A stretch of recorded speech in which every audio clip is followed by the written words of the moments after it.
ಇತ್ತೀಚಿನ ಸಂಚಿಕೆಗಳನ್ನು ಜಾಹೀರಾತಿನ ಕಿರಿಕಿರಿ ಇಲ್ಲದೆ ನೋಡಿ.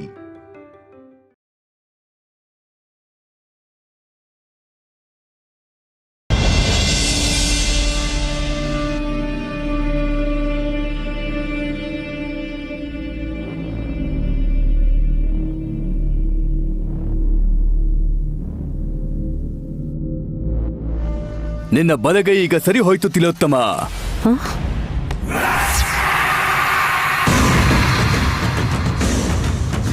ಮಾರಣ ಸ್ವಾಮಿ, ನೀವ್ಯಾಕೆ ಇಲ್ಲಕ್ಕೆ ಬಂದಿದ್ದೀರಾ?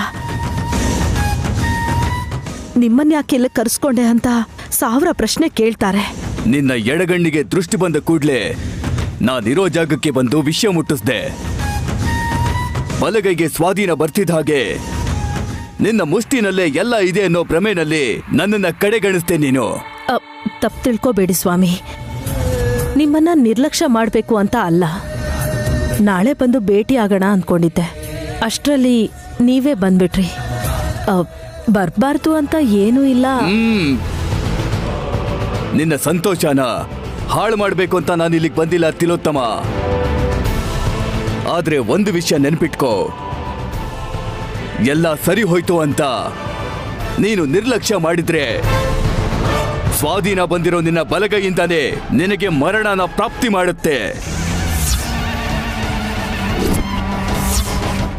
ನೀನು ಬದುಕಬೇಕು ಅಂತಿದ್ರೆ ಅದೇ ಕೈಯಿಂದಾನೇ ಊಟ ಮಾಡಬೇಕು. ನಿನ್ನ ಕರ್ಮ ಅನುಸಾರ ಅದೇ ಕೈಯಿಂದಾನೇ ನಿನಗೆ ನೀನೇ ಭಸ್ಮ ಆಗೋ ಅಂತ ಅಪಾಯನ ಬರಮಾಡ್ಕೊಳ್ತೀಯ. ಪುನರ್ಜನ್ಮ ಪಡೆದ ಗಾಯತ್ರಿಯಿಂದ ಮಾತ್ರ ನನಗೆ ಅಪಾಯ ಬರುತ್ತೆ ಅಷ್ಟೇ. ಜೋಗಯ್ಯ ಶಾಸ್ತ್ರಿಗಳ ಮೊಮ್ಮಗಳಾದ ಆ ಗಾಯತ್ರಿಯಿಂದಂತೂ ನನ್ಗೆ ಅಪಾಯ ಆಗಲ್ಲ. ಪರೀಕ್ಷೆ ಮಾಡಿ ನೋಡಿದ್ಯಾ? ಹೌದು ಸ್ವಾಮಿ, ಇದಕ್ಕೂ ಮುಂಚೆ ನೀವು ಪರೀಕ್ಷೆ ಮಾಡಿ ನೋಡು ಅಂದಾಗ ಆ ಮಗು ಕೈ ಮುಟ್ ನೋಡ್ದೆ, ಏನೂ ಆಗ್ಲಿಲ್ಲ. ಯಾವ್ದಕ್ಕೂ ಇರ್ಲಿ ಅಂತ ಗಾನವಿ ಕೈಯನ್ ಕೂಡ ನಾನ್ ಮುಟ್ ನೋಡ್ದೆ, ಆಗ್ಲೂ ಏನೂ ಆಗಿಲ್ಲ. ಹಾಗಂತ ಅಲಕ್ಷ್ಯ ಮಾಡೋದಿಕ್ ಹೋಗ್ಬಾರ್ದು ನೀನು. ಖಂಡಿತ ಇಲ್ಲ ಸ್ವಾಮಿ, ಆಚೆ ಕೂಡ ಹೋಗ್ತಾ ಇಲ್ಲ. ತುಂಬಾ ಕಡಿಮೆ ಮಾಡಿದ್ದೀನಿ. ಯಾವ್ದಾದ್ರೂ ಚಿಕ್ಕ ಮಗು ಕಾಣಿಸಿದ್ರೆ ಹೆಣ್ಮಗುನೋ ಗಂಡ್ಮಗುನೋ ಅಂತ ಕೇಳ್ಬಿಟ್ಟು ತುಂಬಾ ಹುಷಾರಾಗಿ ಅವ್ರ ಹತ್ರ ಹೋಗ್ತೀನಿ. ಒಳ್ಳೇದು. ಆದ್ರೆ ನಿನಗೆ ಗ್ರಹ ಬಲ ಇಲ್ಲ. ಯಾವಾಗಾದ್ರೂ ಸರಿ ಅಪಾಯ ಬರಬಹುದು. ಆಗ್ಲಿ ಸ್ವಾಮಿ, ಯಾರೋ ಬರ್ತಿದ್ದಾರೆ ಅನ್ಸುತ್ತೆ, ನೀವು ಹೊರಟು ಹೋಗಿ. ಹಾಗೆ ಕಳಿಸ್ತಿರೋದಿಕ್ಕೆ ನನ್ನ ಕ್ಷಮಿಸ್ಬಿಡಿ.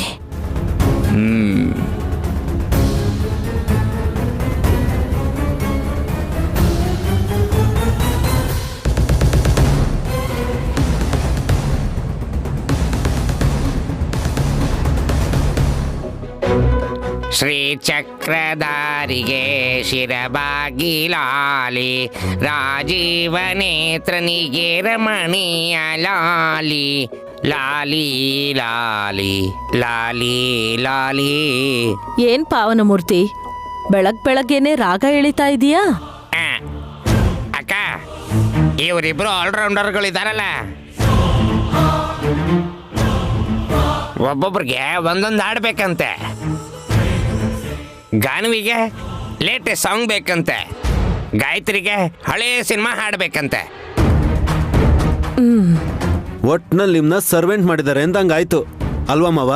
ಹಾಗೆ ಅನ್ಕೋವಲ್ಲಭ. ಕೋಟ್ಯಾಧೀಶರು ದೇವಸ್ಥಾನದ ಮೆಟ್ಲು ತೊಳೆದು ಪಾಪ ಕಮ್ಮಿ ಮಾಡ್ಕೋತಾ ಇದ್ದಾರೆ. ಭಕ್ತರು ತಿಂದುಬಿಟ್ಟು ಎಲೆಗಳನ್ನ ಎತ್ತುತ್ತಾ ಇದ್ದಾರೆ. ನನ್ನ ಗಂಡ ದೇವ್ರಿಗೆ ಸಮಾನವಾಗಿರೋ ಮಕ್ಕಳನ್ನ ಆಡಿಸ್ತಾ ಇದ್ದಾರೆ ಅಂದ್ರೆ ಎಷ್ಟು ಪುಣ್ಯ ಸಂಪಾದನೆ ಮಾಡ್ತಿದ್ದಾರೆ ಅಂತ ಸ್ವಲ್ಪ ಯೋಚಿಸ್ ನೋಡು.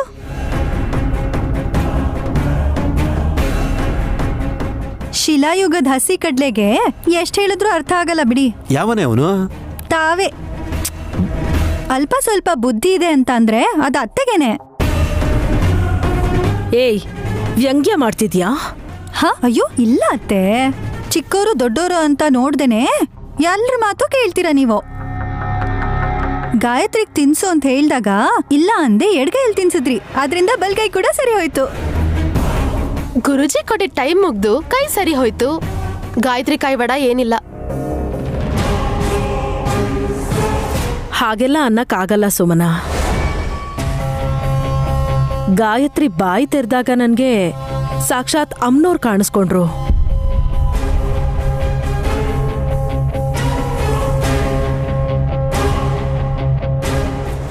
ಯಶೋದಮ್ಮ ಬಾಲಕೃಷ್ಣಂಗೆ ಮಣ್ ತಿಂದಿದ್ಯಾ? ಬಾಯ್ ತೆಗೆದು ತೋರ್ಸು ಅಂದಾಗ ಇಡೀ ಬ್ರಹ್ಮಾಂಡನೇ ಕಾಣಿಸ್ತಂತೆ. ಮಾಮ್, ನೀವು ಹೋದ ಜನ್ಮದಲ್ಲಿ ಪುಣ್ಯ ಮಾಡ್ಕೊಂಡಿರೋದ್ರಿಂದ ಅಮ್ಮನವರು ನಿಮ್ಮ ಕಣ್ಣು ಕಾಣಿಸಿದಾರೆ. ಅಂದ್ರೆ ಏನ್ ವಿಶಾಲ್ ಬಾವ, ಈಗ ಈ ಗಾಯತ್ರಿನ ಚಿಕ್ಕ ದೇವತೆ ಅಂತ ಅನ್ಕೊಂಡು ಅವಳಗ್ ಪೂಜೆ ಮಾಡ್ತೀರಾ ಹೇಗೆ? ನಾನು ಹಾಗೆ ಹೇಳ್ತಿಲ್ಲ ಸುಮ್ಮನ. ನಮ್ಮ ಶಾಸ್ತ್ರಿಗಳು ಪರಮೇಶ್ವರಿ ದೇವಿಯ ಆರಾಧಕರಲ್ವಾ, ಅವ್ರ ಮೊಮ್ಮಗಳಾಗಿರೋದ್ರಿಂದ ಮಾಮ್ಗೆ ಅಮ್ಮನವರು ಆ ರೀತಿಲಿ ಕಾಣಿಸ್ಕೊಂಡು ಒಳ್ಳೇದು ಮಾಡಿದ್ದಾರೆ ಅಂತ ಹೇಳ್ತಾ ಇದ್ದೀನಿ.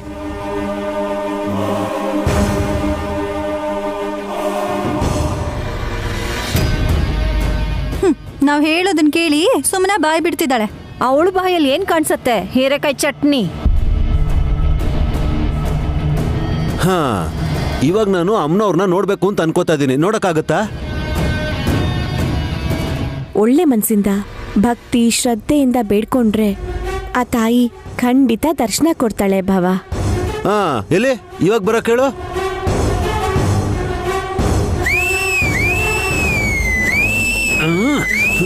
ಅಪ್ಪ, ಏ ಅಧಿಕ ಪ್ರಸಂಗಿ, ಕಿವಿ ತೂತಾಗೋ ಹಾಗೆ ಅಷ್ಟ್ ಜೋರಾಗಿ ಯಾಕೆ ವಿಸಿಲ್ ಹೊಡಿತಾ ಇದ್ಯಾ? ನಿಮ್ ಮಗ ಅಮ್ಮನವ್ರನ್ನ ನೋಡ್ಬೇಕು ಅಂತ ಹೇಳ್ತಾ ಇದಾರಲ್ಲ ಅತ್ತೆ. ದೇವಸ್ಥಾನದಲ್ಲಿ ದೇವ್ರ ದರ್ಶನಕ್ಕೂ ಮುಂಚೆ ಗಂಟೆ ಹೊಡಿತೀವಿ. ಇವಾಗ ನಮ್ ಯೂಸ್ಲೆಸ್ ಹಸ್ಬೆಂಡು ದೇವತೆನೇ ನೋಡ್ಬೇಕು ಅನ್ಕೊಂಡ್ರಲ್ಲ, ಅದಕ್ಕೆ ವಿಸಿಲ್ ಹೊಡೆದೆ.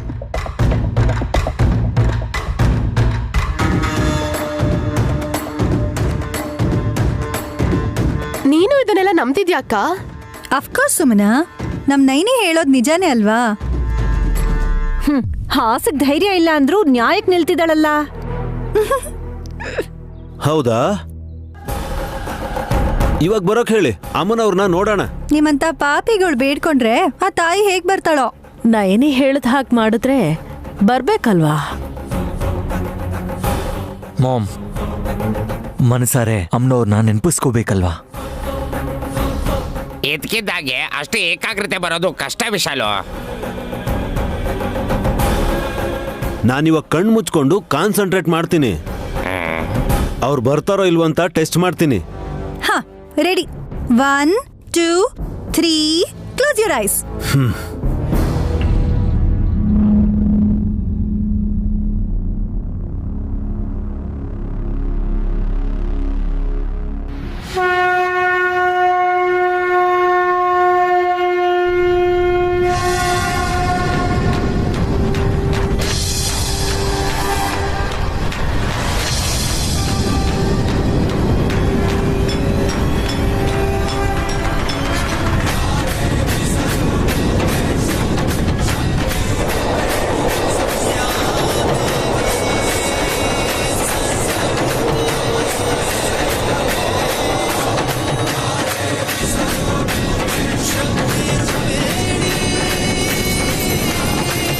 ಕರ್ಟನ್ಸ್ ಯಾಕೆ ಹೇಗಾಡ್ತಿದೆ?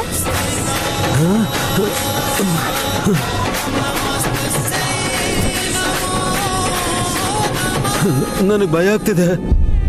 ನನ್ಗೂ ಅಷ್ಟೇ. ಏನ್ರೀ ನೀವು ಇಷ್ಟೇ ಹೆದರ್ತಾರ? ಯಾರಾದ್ರೂ ಅರ್ಧ ನಿಮಿಷ ಕೂಡ ಕಣ್ಮುಚ್ಕೊಂಡಿರಕ್ಕಾಗಲ್ವಾ? ಏಯ್, ಗಾಳಿಗೆ ಕರ್ಟನ್ಸ್ ಅಲ್ಲಾಡ್ತು ಕಣೋ, ಅದಕ್ಕೆ ಯಾಕೆ ಭಯ ಪಡ್ಕೋತಿದ್ಯಾ? ಅಂದ್ರೆ ಮತ್ತೆ ಕಣ್ಮುಚ್ಕೊಂತೀರಾ ಮಾಮ್? ನೀವ್ ಯಾವಾಗ್ಲೂ ಮುಚ್ಕೊಂಡಿದ್ರೇನೆ ಚೆನ್ನಾಗಿರತ್ತೆ. ಹೇಯ್ ಬಿ ಹೇಯ್, ಯಾವಾಗ್ಲೂ ಹೀಗೆ ಅಲ್ವಾ ಮಾಡೋದು? ಪರವಾಗಿಲ್ಲ, ನೀವಿವಾಗ ಕಣ್ಮುಚ್ಚಿ. ವಲ್ಲಭ, ಇವ್ರದ್ದು ತಮಾಷೆ ಆಗೋಗಿದೆ ಕಣೋ. ಸೀರಿಯಸ್ ಆಗಿ ಹಾಗಾಗುತ್ತಾ ಅಂತ ನೋಡೋಣ. Close your eyes. ಹಾ,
ಮಾಮ್ ಏನದು ಸೌಂಡು?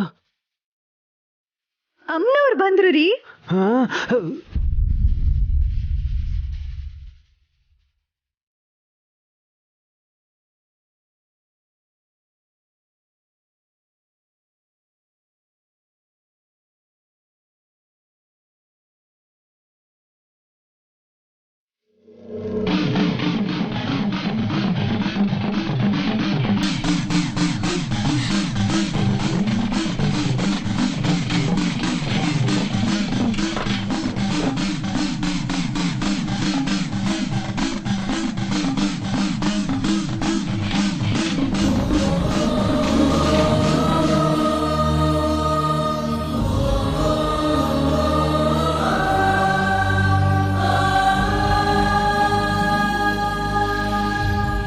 ಅಮ್ಮನವ್ರಲ್ಲ ವಲ್ಲಭ್, ಮುದ್ದು ಹುಡ್ಗಿ ವಿಶಾಲಾಕ್ಷಿ ಬಂದಿರೋದು. ತಾಯಿ ಚೆನ್ನಾಗಿದ್ಯಾ? ಚೆನ್ನಾಗಿದ್ದೀನಿ. ಏನ್ ಬಂದ್ ವಿಷಯ? ಅಮ್ಮ ಅಂತ ಕರೆದಾಗ ಬರ್ಬಾರ್ದು ಸುಮನ?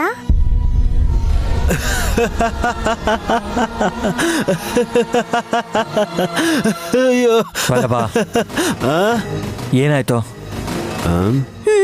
ಪ್ಯಾಂಟು ಟೈಟ್ ಆಯ್ತು ಅನ್ಸುತ್ತೆ, ಬೆಲ್ಟು ಲೂಸ್ ಮಾಡ್ಕೊಳ್ಳಿ. ಏಯ್, ನೀನು ಈ ಮಗು ತರ ಜೋಕ್ ಮಾಡ್ಬೇಡ್ವೆ.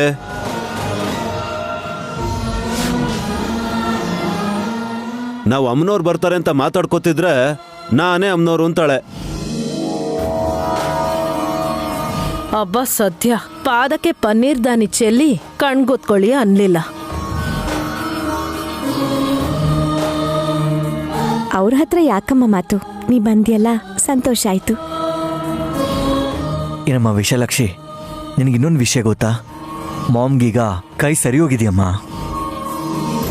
ನಿನ್ನ ಜುಟ್ಟನ್ನ ಹಿಡ್ದಿದ್ ಪಾಪಕ್ಕೆ ಮನುಷ್ಯರೇ ಹೋಗ್ಬೇಕು, ಕೈ ಮಾತ್ರ ಬಿದೋಯ್ತಷ್ಟೇ. ನಿನ್ನೆ ಗಾಯತ್ರಿ ಪಾಪುಗೆ ಅನ್ನಪ್ರಾಶನ ಮಾಡಿಸಿದ್ದಕ್ಕೆ ಮತ್ತೆ ಕೈ ಸರಿ ಹೋಯ್ತು. ಹೌದಾ ದೊಡ್ಡಮ್ಮ? ಹಾಗಾದ್ರೆ ಈಗ ಇವ್ರ ಜೊತೆಗೆ ಗಾಯತ್ರಿ ಆಟ ಆಡ್ಬೋದು.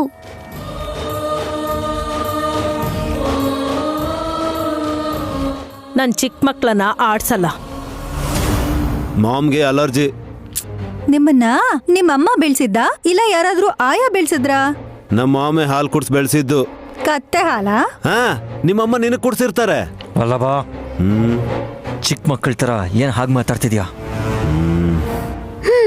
ಮೊದ್ಲು ನಿಮ್ಮ ಈ ಪುಟ್ಟ ದೇವತೆ ಇಲ್ಲಿಗೆ ಯಾಕೆ ಬಂದ್ಲು ಅಂತ ತಿಳ್ಕೊಳ್ಳಿ. ಸುಮನ, ಯಾಕೆ ಹೀಗೆ ಮನ್ಸು ನೋವಾಗೋ ಹಾಗೆ ಮಾತಾಡ್ತೀಯ? ಪರವಾಗಿಲ್ಲ ಬಿಡಮ್ಮ.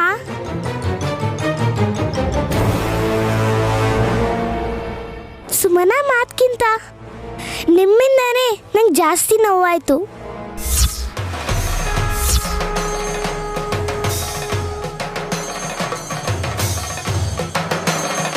ಅದೇನಮ್ಮ ಹಾಗಂತಿದ್ಯಾ? ನೈನಿ ಏನ್ ಮಾಡಿದ್ಲು? ನೀವು ಮಾಡಿದೀರಾ ಅಪ್ಪ? ಸರಿ ಹೋಯ್ತು. ಗಂಡ ಹೆಂಡತಿ ಇಬ್ರು ಒಟ್ಟಿಗೆ ಸೇರಿ ಈ ಹುಡುಗಿಗೆ ಏನೋ ಅನ್ಯಾಯ ಮಾಡಿರ್ತಾರೆ. ಗೊತ್ತಿಲ್ಲದೆ ಆ ಥರ ಮಾಡಿರ್ತಾರೇನೋ, ಆದ್ರೆ ಬೇಕು ಅಂತ ಮಾತ್ರ ಮಾಡಿರಲ್ಲ. ಗೊತ್ತಿದ್ದು ಮಾಡಿದಾರ ಅವರು. ಅಯ್ಯೋ, ಏನ್ ಮಾಡಿದ್ರಿ ನೈನಿ? ಏನೋ ಅಕ್ಕ, ನಂಗೆ ನೆನಪಾಗ್ತಿಲ್ಲ. ವಿಶಾಲಾಕ್ಷಿ, ನೀನೇ ಹೇಳು. ತಪ್ಪಾಗಿದ್ರೆ ಅದಕ್ಕೆ ಕ್ಷಮೆ ಕೇಳ್ತೀವಿ ನಾವು. ಏನು ಅಂತ ಹೇಳು. ಅಯ್ಯೋ, ಅದೇನ್ ದೊಡ್ಡ ತಪ್ಪಲ್ಲ ಅಪ್ಪ. ಪರಿಸ್ಥಿತಿಯಿಂದಾಗಿ ನೀವು ಹಾಗೆ ಮಾಡಿದ್ರಿ.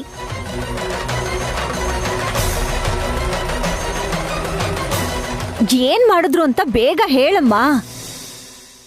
ಇವಳ್ದೊಂದು ಯಾವಾಗ್ಲೂ ಗೋಳೆ. ನೀನ್ ಹೇಳ್ತಾಯಿ.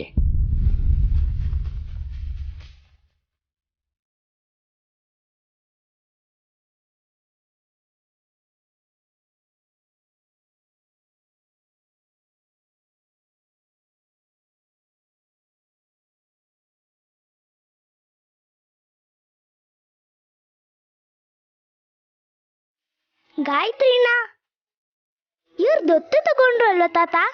ಹೌದಮ್ಮ. ತಂದೆ ತಾಯಿ ಇಲ್ಲ ಅಂತ ಇದನ್ ದತ್ತು ತಗೊಂಡ್ರು. ನನ್ನ ಕೂಡ ದತ್ತು ತಗೋಬೋದಿತ್ತಲ್ವಾ? ಅರ್ಥ ಆಯ್ತು.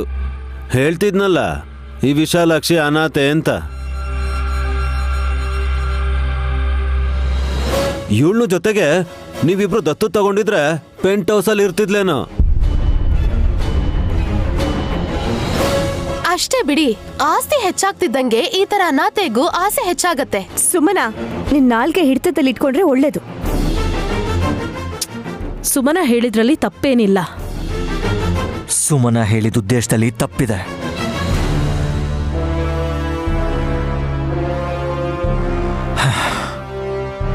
ಅಮ್ಮ ವಿಶಾಲಾಕ್ಷಿ, ನೀನು ನಮ್ಮನೇಲಿ ಇರು ಅಂತಂದ್ರೆ ಇರಲ್ಲ ಅಂದೆ.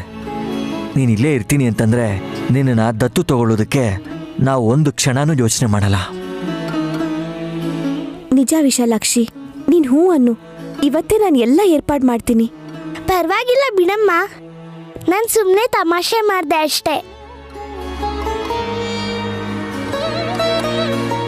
ನಮ್ ನೈನಿಗೂ ವಿಶ್ಗೂ ಪರೀಕ್ಷೆ ಇಡ್ಬೇಡ ಪುಟ್ಟಿ. ಕೊಟ್ಟಿರೋ ಮಾತನ್ನ ಉಳಿಸ್ಕೊಳ್ಳೋದಿಕ್ಕೆ ಏನ್ ಬೇಕಾದ್ರೂ ಮಾಡ್ತಾರೆ. ನಾನು ಯಾಕೆ ಹಾಗೆ ಕೇಳಿದೆ ಅಂದ್ರೆ, ಸುಮನ ನಿನಗೇನೇ ಹೇಳ್ತಾ ಇರೋದು, ಸರಿಯಾಗಿ ಕೇಳಿಸ್ಕೊ. ಮದ್ವೆ ಆಗಿರೋರೇ ತಾಯಿ ಆಗ್ತಾ ಇಲ್ಲ ಅಂಥದ್ರಲ್ಲಿ ತಾಯಿತನನೇ ಕೆಲವರು ಮಾರ್ಕೋತಾ ಇದ್ದಾರೆ.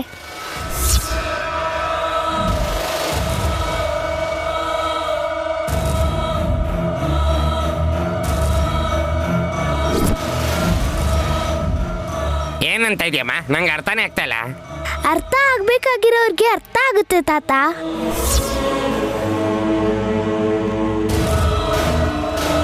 ಸ್ನಾನ ಮಾಡ್ಕೊ ಬಂದಿದ್ದೀನಿ. ಶಿವನ್ ಪೂಜೆ ಮಾಡ್ಬೇಕಮ್ಮ. ದೇವ್ರ ಮನೆಗೆ ಹೋಗೋಣ ಬಾಮ್ಮ.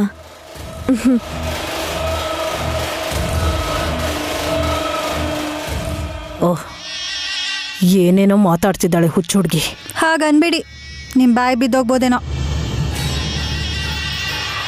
ವಿಶಾಲಾಕ್ಷಿ ಹೇಳಿದ್ ನಂಗೆ ಅರ್ಥ ಆಯ್ತು. ಮದ್ವೆ ಆಗ್ದಿರೋ ಸಖಿ ಗರ್ಭಕೋಶ ಕೊಟ್ಟಿದ್ದಾಳೆ ಅಂದ್ರೆ ಪರೋಕ್ಷವಾಗಿ ಅಮ್ಮ ಆಗ್ತಾಳೆ ಅಂತ, ತಾಯಿತನನ ಮಾರ್ಕೊಂಡ್ಲು ಅಂತ.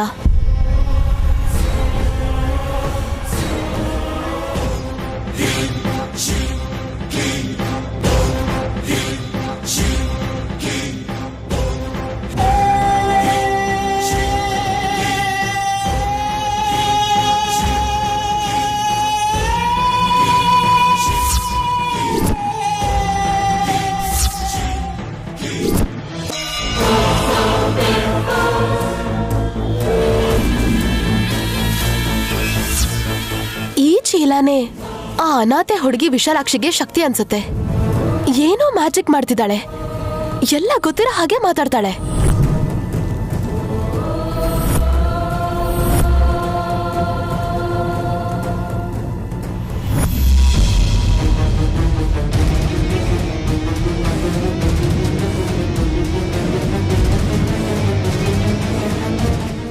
ನನ್ ಗುಟ್ಟನ್ನ ರಟ್ ಮಾಡ್ಬೇಕು ಅಂತ ನೋಡ್ತಿದ್ದಾಳೆ. ಈ ಚೀಲಾನೇ ಇಲ್ದಿರೋ ಹಾಗೆ ಮಾಡಿದ್ರೆ ಇದನ್ ಹುಡುಕೋ ಆತಂಕದಲ್ಲ ಅವಳು ನನ್ ವಿಷಯ ಮರಿತಾಳೆ.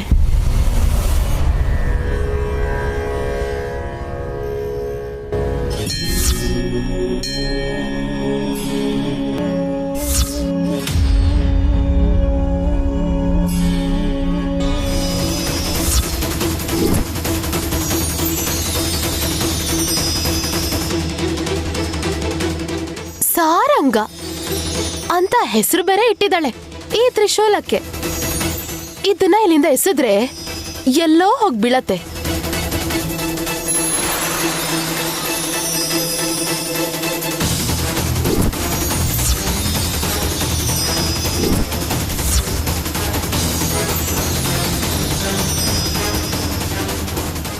ಈ ಡಮರುಗನ್ ಬಾರಿಸಿ ಆ ಆತ್ಮಾನಂದ ಸ್ವಾಮಿಗಳ ಕಿವಿಯಿಂದ ರಕ್ತ ಬರೋ ಹಾಗೆ ಮಾಡಿದ್ಲು ಆ ವಿಶಾಲಾಕ್ಷಿ. ಇದನ್ನು ನಾನು ದೂರಕ್ಕೆ ಎಸೆದ್ಬಿಡ್ತೀನಿ.